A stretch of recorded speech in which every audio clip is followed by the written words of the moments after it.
and Rosie Vesperina, and today's ride is a bigger ride. We head up to North Doyalson, and we're going there from in the Gosford area, but we're taking this clip from when we're starting the clip from the Foresters Beach area where we've been before in one of the other videos. The reason why we're heading up to North Doyalson or Doaylson North is because there is a bike shop up there called Biker's Attic, and they are having a 2-year in business celebration that includes a charity fundraising for veterans on the Central Coast, which is fabulous. So we decided we would do this long ride as a test of our skills, but also to contribute to that fundraising. Riding today is myself, obviously, with Rosie, and you can see I've got my Garmin Zumo XT2 there because I have such a bad sense of direction. And up ahead of me is Fee, who is on her L's as well, the L plates in New South Wales, and she's riding a Honda CB125, I think it's called, and it's the bike that's used for learners in the lessons that you do here in New South Wales. Behind me is my wonderful, amazing granddaughter Mia, who is also riding a Honda CB125. So it's lovely to be riding with both of them. Mia actually already has her P's because she's much cleverer than me. So when we did that course a few weeks ago, she passed her P's, which is fabulous.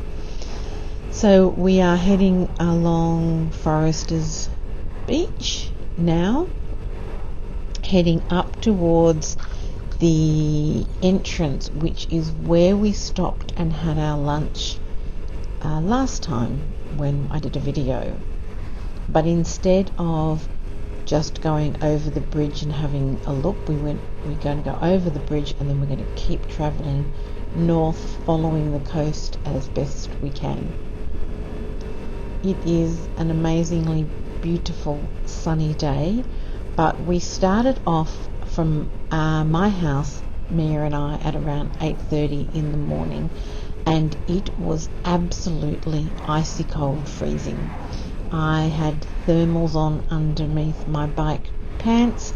I had a thermal on underneath my jacket and a puffer jacket, plus my bike jacket on top of that.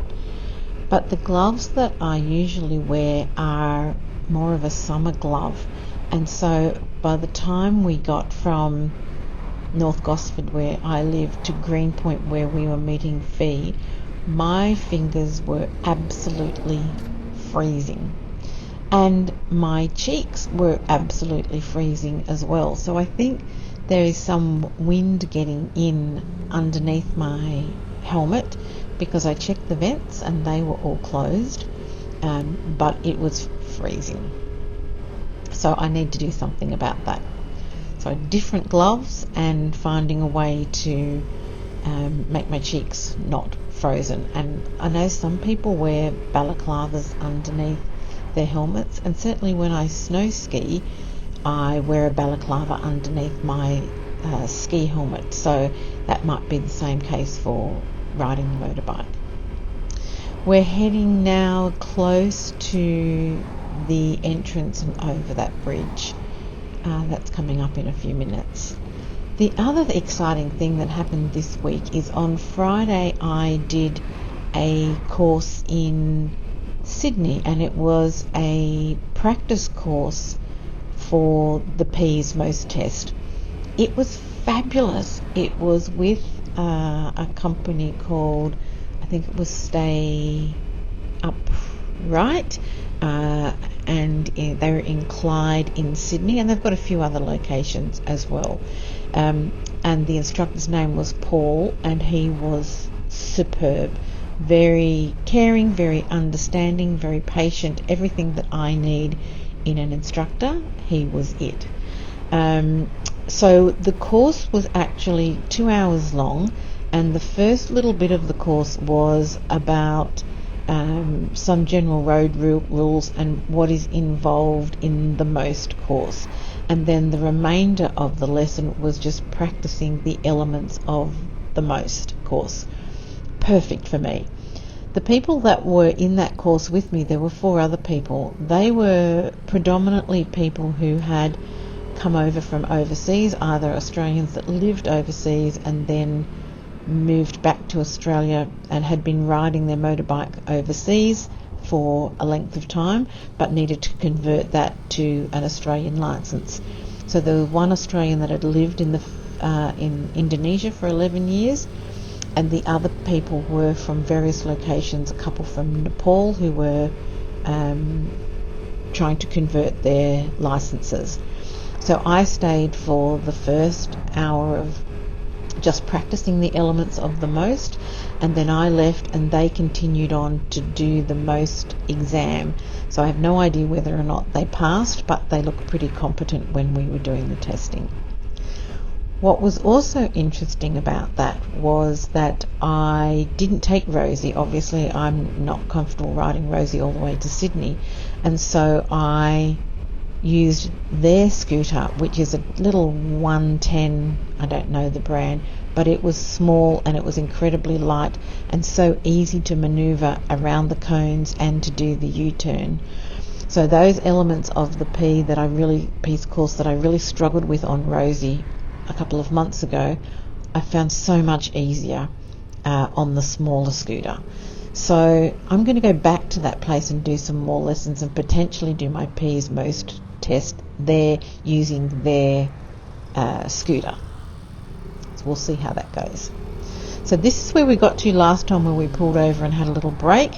We talked a little bit about how we were going, and now we're heading back off again, back up the coast. So in the last video we turned right and headed back down the coast to where we live. This time we are in uncharted territory. The road up ahead is called Wilfred Barrett Drive, and it's a long stretch that follows the coast along. And what was interesting about this was that it's an 80k zone, so that's kind of the fastest road zone that we have all collectively been in so far. And as you know, for me it's important that I try and keep up with the flow of the traffic. I don't think it's appropriate to do 50 kilometres an hour in an 80k zone and hold up 5 or 10 cars behind me. So this was a real test for us to keep that speed limit up around the 75 kilometre range, and feel confident doing it, which I certainly did. I really enjoyed it. I really enjoyed travelling along this road. It's just sort of straight-ish with a few bends here and there, but perfect for just letting Rosie go and seeing how fast I can travel. I think Fiona found it really easy to travel along here as well, and Mia lives up this way anyway, so she's a little bit more used to the faster roads than what we are, so she obviously really enjoyed it as well. There's a bit of an old wives' tale on Wilfred Barrett Drive about the ghost of a lady who got lost here or something, and sometimes you see her wandering on the side of the road, but I've never noticed that in the times that I've driven up this way, so I'm not quite sure about that. But as you can see, it's quite straight, very easy riding. I think it was probably, I'm not sure, maybe around 9:45 by this stage, maybe 9:30. We met Fee at 9 o'clock in Greenpoint, so it's potentially 9:30, 9:45. and we're heading into the 80k zone, you would have just seen that zoom past underneath me. I'm always watching the mirrors, the GPS, the speedometer on Rosie, just to make sure I'm doing the right thing by everybody. But it was great riding along here. Throughout the ride up here, we saw quite a few other bikes, I think, because it was such an incredibly beautiful day. I think everybody was out on their bikes, just having a great time, having a ride. Lots of big groups of people on bikes as well. So everybody was enjoying the sunshine. I really enjoyed doing this bigger ride with my granddaughter as well. It's a bit of an adventure for us both.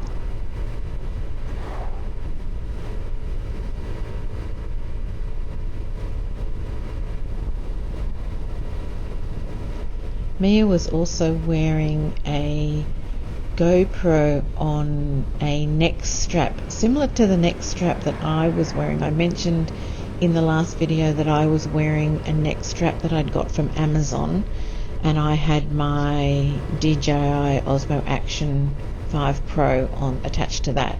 Well, Mia was wearing the DJI version of that, or it's obviously their neck strap, and she had the GoPro Hero 11, I think, attached to that, so that she could record as well. The settings on that were just the general settings, whereas the settings on the DJI that I'm using, I used, I think it's D-Log, and then used a conversion LUT when I put it in Premiere Pro to convert it. So I will maybe try and make a little video using the footage that she got with her GoPro as well.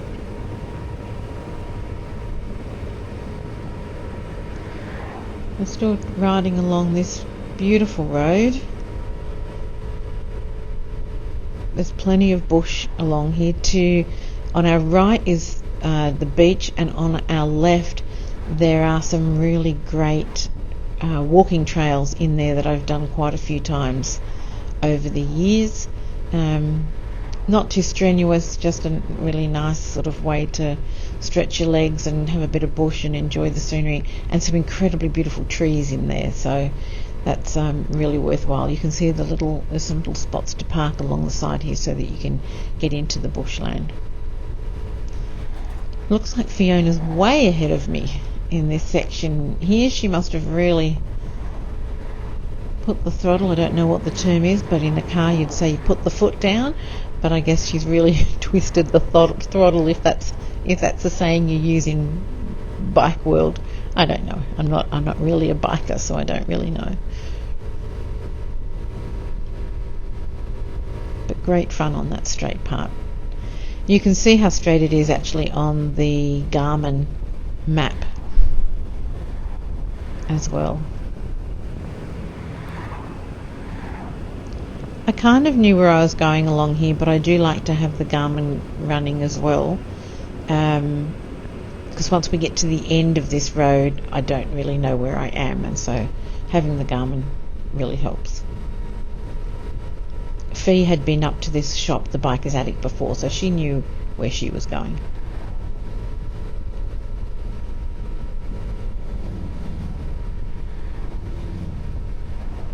I think my hands had thawed out a little bit better by this time, with my thin gloves.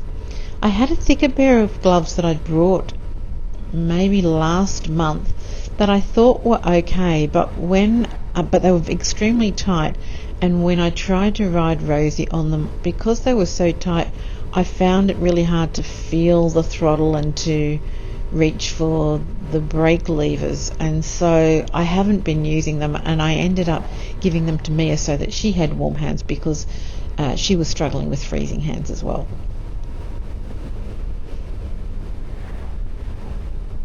I ended up getting myself a new pair of gloves from Biker's Attic when I got there.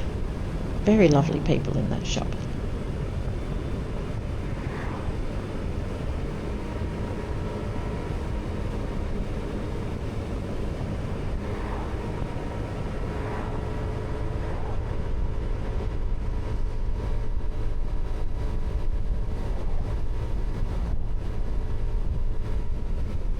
sometimes it feels a bit like snow skiing. I mentioned I was a snow skier. Sometimes when I'm riding along and just going around curves and things, it kind of gives me the same sensation as when I'm skiing and just skiing down a mountain, going from side to side. Kind of zen-like and relaxing. It's lovely. Still in the 80k zones. I don't think I was up at 80k's. I think I was just over 70, but I figured that was okay.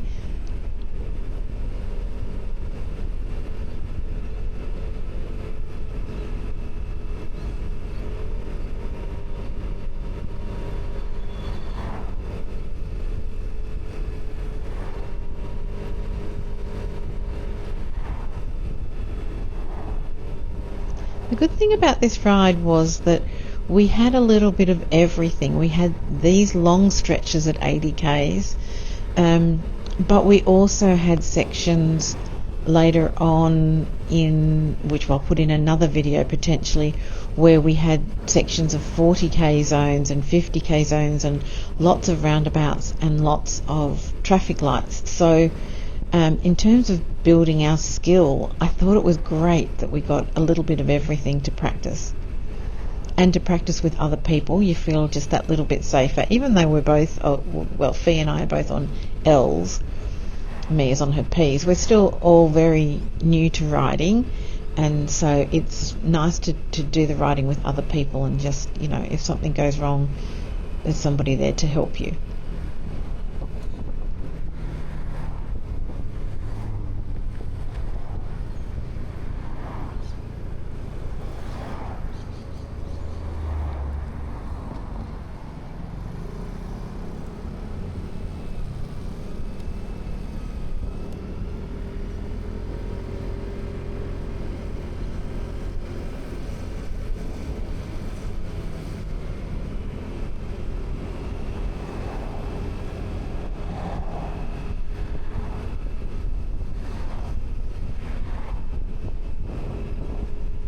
I'm not quite sure what suburb this one is, but we're obviously heading up towards Doyalson now.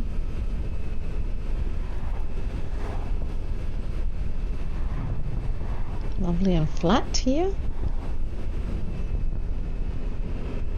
Flat and straight.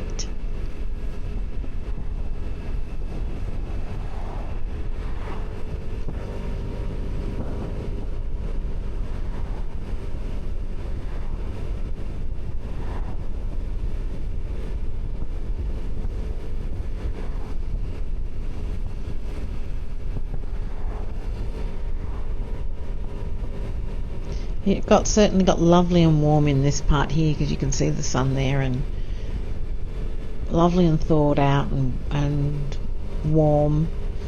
I still had the wind coming up into my helmet at this stage, but it wasn't the icy wind that we had early in the morning when we first set off. You can tell it's cold early in the morning when you breathe and that smoke comes out of your mouth.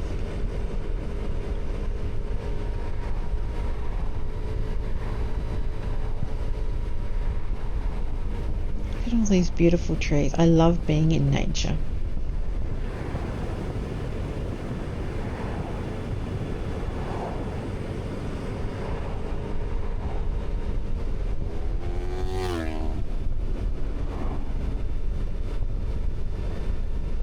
We did this ride on a Sunday, and so it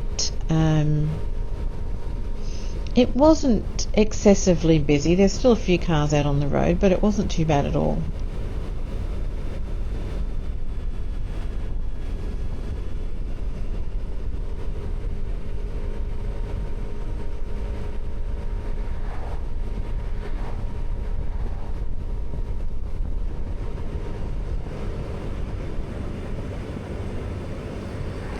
The one thing you have to watch for in these sorts of areas, as most people probably know, is particularly when it's a lot of bush on either side, is the wildlife that can sometimes wander out onto the road.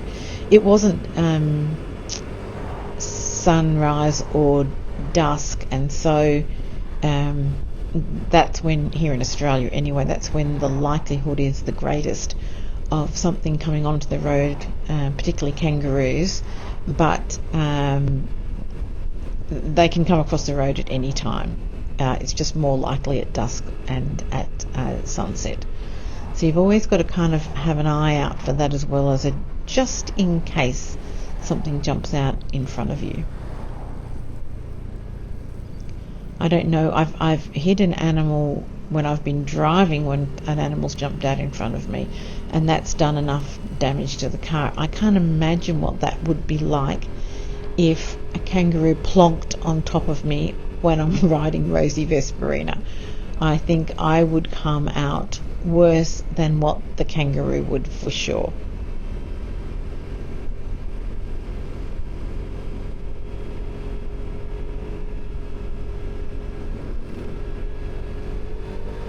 You can kind of just see to the left the lake as well on our left. So we've got the ocean on our right and the lake on the left.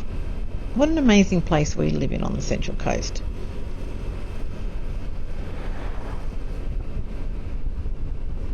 I think we're now kind of Toukley area.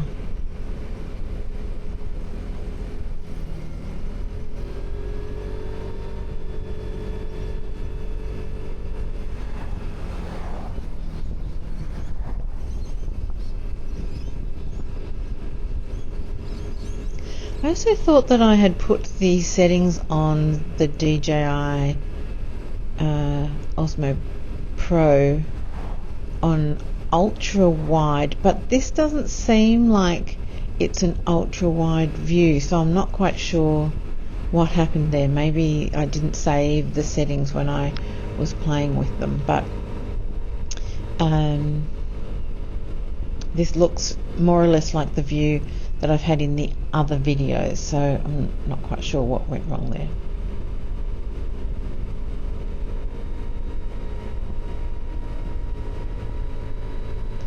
I don't use an ND filter on this at all, but the footage seems fine to me, even though I have shot it in D-Log.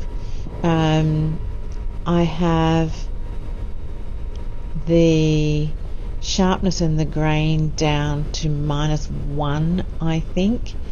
I'll have to recheck the settings that I use so I can tell you properly what they are for the next video.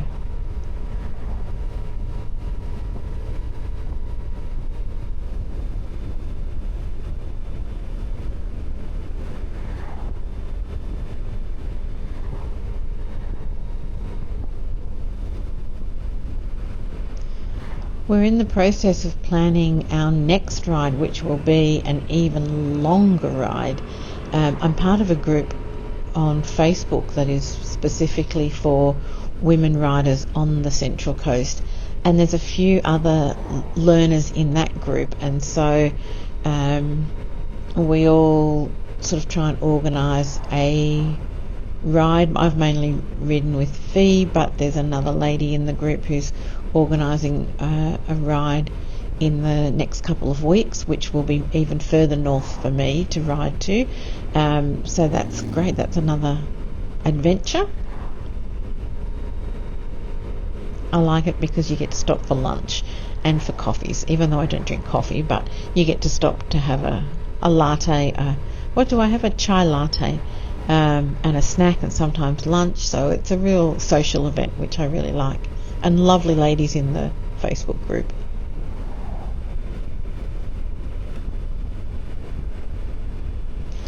I have been wondering whether, if I eventually do get my Ps and then my full license, whether I would want to upgrade Rosie to the 300 GTS. So Rosie is a 150 GTS, and the next model up is a 300 GTS. I'm not sure yet. I would like a bit more grunt, But I think I'd be sad to say goodbye to Rosie, and then I wouldn't have a Rosie Vesperina. I'd need to think of another name, because the 300 doesn't come in this amazing red colour, which is the colour that I love the most.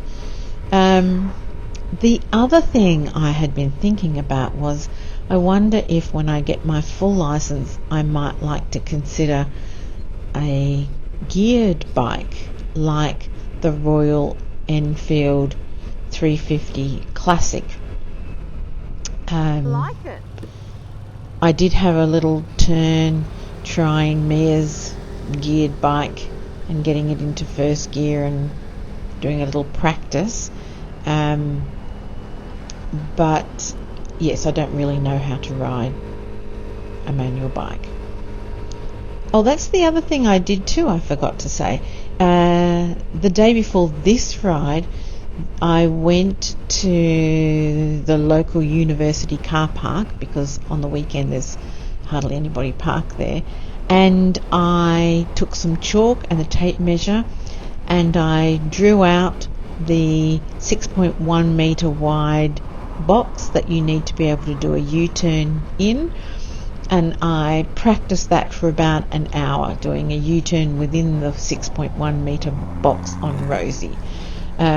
I figured if I can master it on Rosie, then when I go and do the course and the most on the little scooter, it should be no problem for me at all. So I'm just going to keep practicing doing that. I got it within the box, I guess, maybe 80% of the time, but sometimes I don't know, I lose my train of thought or something happens.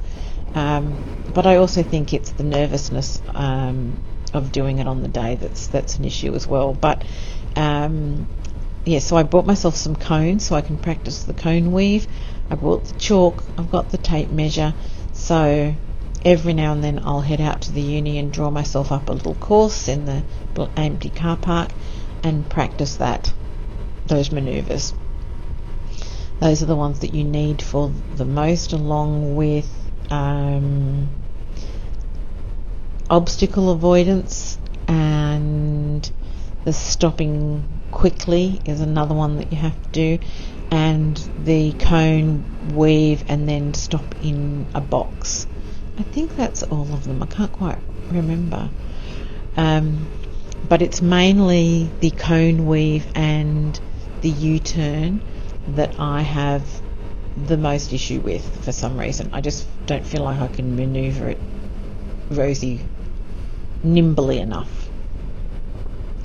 We are coming up now to the Biker's Attic shop.